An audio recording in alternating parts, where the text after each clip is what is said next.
안녕하세요. 한국어 학습 팟캐스트 네 번째 시간입니다. 저는 서연입니다. 안녕하세요. 한빈입니다. 저희는 매번 한국어 학습에 도움이 되는 다양한 팁을 공유하고 있는데요.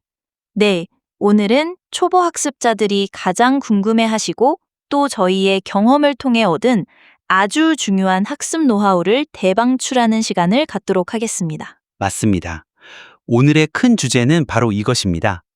한국어 학습, 실패 없이 효율적으로 시작하는 방법입니다. 기대되시죠? 그럼 바로 시작하겠습니다. 한빈 씨, 제가 외국어 공부할 때 느꼈던 건데요. 영어를 배울 때 스펠링을 못 읽으면 아무리 들어도 정확한 발음을 익힐 수가 없더라고요. 맞아요. 저도 그 경험 해봤어요. 들리는 대로만 발음하면 나중에 원어민하고 이야기할 때 전혀 통하지 않는 경우가 많죠. 그렇죠. 그래서 저는 한국어도 똑같다고 봐요. 한글을 읽을 줄 모르면 아무리 케이팝을 듣거나 드라마를 봐도 발음은 절대로 늘지 않아요. 많은 학습자분들이 드라마나 케이팝을 들으면서 바로 따라하고 싶어 하시지만 한글을 못 읽으면 그 소리를 정확하게 분석하고 재현하기가 힘들 거예요. 확실히 그래요. 한글을 마스터해야만 소리와 문자가 일치하니까요. 근데 한글은 정말 다행인 게 배우기가 쉽잖아요. 과학적이고요. 네. 한글은 정말 과학적이에요. 자음은 발음 기관의 모양을 본떠져 만들어졌고, 모음은 하늘, 땅, 사람을 상징하죠. 체계적으로 만들어져서 며칠만 집중하면 충분히 읽을 수 있어요. 일단 이 한글 읽기부터 확실하게 끝내는 것이 한국어 학습의 첫 번째 해결책입니다. 읽기를 끝냈으면 그 다음은 바로 말하기로 넘어가야 하는데요. 사실 제가 외국어 배울 때 말하기가 제일 어려웠어요. 한빈 씨가요? 의외네요. 네, 저는 문법이나 발음이 완벽하지 않으면 입을 떼지 않았거든요. 혹시 실수하면 어떡하지? 이런 걱정 때문에요. 그러다 보니 결국 아무 말도 못하고 말할 기회만 계속 놓쳤어요.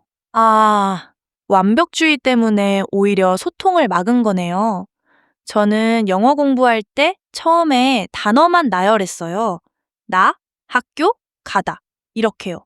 문법은 다 무시하고요. 어떠셨어요?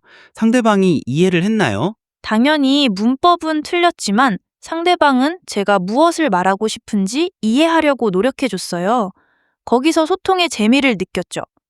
문법이 틀려도 괜찮아요. 일단 입을 열어보세요. 맞아요. 일단, 안녕하세요. 감사합니다. 같은 아주 간단한 인사부터 시작해 보는 거죠. 쉬운 표현이라도 입 밖으로 내뱉는 게 중요해요. 완벽하게 말하려다가 기회를 놓치면 아쉬우니까요. 안녕하세요. 감사합니다. 외에도 이거 뭐예요? 나 다시 한번 말씀해 주시겠어요? 처럼 도움을 요청하는 세 문장을 꼭 외워두는 것도 좋습니다. 그리고 혼자 연습할 때는 스마트폰 녹음 기능을 사용해 보세요. 자기 목소리를 녹음해서 들어보면 발음 교정에 큰 도움이 됩니다. 말하기 연습을 하다 보면 단어가 부족하다고 느낄 때가 와요. 한빈 씨는 단어 공부 어떻게 하셨어요? 저는 처음에는 무조건 단어장에 단어 뜻을 1대1로 외웠어요. 예를 들어 사과는 애플, 가다는 고 이런 식으로요. 저도 그랬는데 그렇게 외우니까 실제 회화에서 그 단어를 어떻게 써야 할지 감이 안 오더라고요. 가다를 외웠는데 학교에 가요 라는 문장을 못 만드는 거죠. 맞아요. 단어의 조합 방식, 즉 문맥에 맞는 사용법을 모르니까 막상 입으로 안 나오더라고요. 고생 많이 했어요.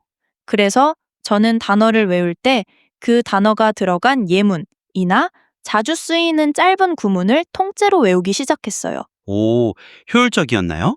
네, 예를 들어 괜찮다를 외울 때 괜찮아요 라고 문장으로 외우는 거예요. 예를 들어 가다를 외웠다면 학교에 가요, 집에 같이 갈까요? 처럼 구체적인 상황의 짧은 문장을 통째로 외우는 거죠. 머리가 아닌 입이 기억하게 하는 거예요. 드라마나 케이팝 가사에서 좋은 표현들을 찾아서 그 문장 전체를 외우는 것도 아주 좋은 방법입니다. 이 모든 걸 꾸준히 하려면 동기부여, 즉 모티베이션이 중요하잖아요. 맞아요. 특히 교과서만 붙잡고 공부하다 보면 쉽게 지치죠. 의무감이 생기고요. 저도 그랬어요. 흥미가 없으면 공부가 너무 힘들었더라고요. 저는 외국어 공부할 때 좋아하는 해외 드라마를 자막 없이 보고 싶다는 목표가 있었거든요. 그 좋아하는 마음이 공부를 놀이로 바꿔줬어요. 와, 정말 중요한 포인트예요. 한국어도 마찬가지죠? 네. K-팝, 한국 드라마, 영화, 한국 요리, 아니면 여행. 자신이 좋아하는 취미에 한국어를 억지라도 한번 끼워 넣어 보세요. 아니면 좋아하는 한국 유튜버의 짧은 영상을 자막 없이 3분만 도전해 보는 것도 좋아요. 좋아하는 아이돌의 SNS를 한국어로 팔로우해서 그 글을 해석해보는 것도 재미있겠네요. 좋아요를 누르는 행동 자체가 학습이 되는 거죠. 마지막으로 꾸준함에 대한 이야기를 해볼게요. 저는 예전에 영어 시험 점수가 안 올라서 고민이었는데 딱 10분씩이라도 매일 영어에 노출되는 습관을 들였더니 점수가 조금씩 올더라고요. 주말에 몰아서 5시간씩 공부하는 것보다요? 네. 주말에 몰아서 하면 너무 피곤하고 다음 주까지 그 부담감이 이어져서 오히려 지속성이 떨어져요. 맞아요. 일하거나 공부하느라 바빠서 매일 공부할 시간이 없다고 고민하시는 분들 많죠. 그래서 완벽하게 하려고 하지 말고 매일 잠들기 전에 단어 5개만 외우자 같은 아주 작은 루틴을 만드는 것이 중요합니다. 부담 없는 범위에서 매일 하는 습관이 중요하겠네요. 출퇴근길 지하철에서 K-팝 가사를 번역해 본다거나 오늘 배운 인사말을 혼자서 중얼거려 본다거나 하는 아주 작은 행동들부터 시작해 보세요. 네.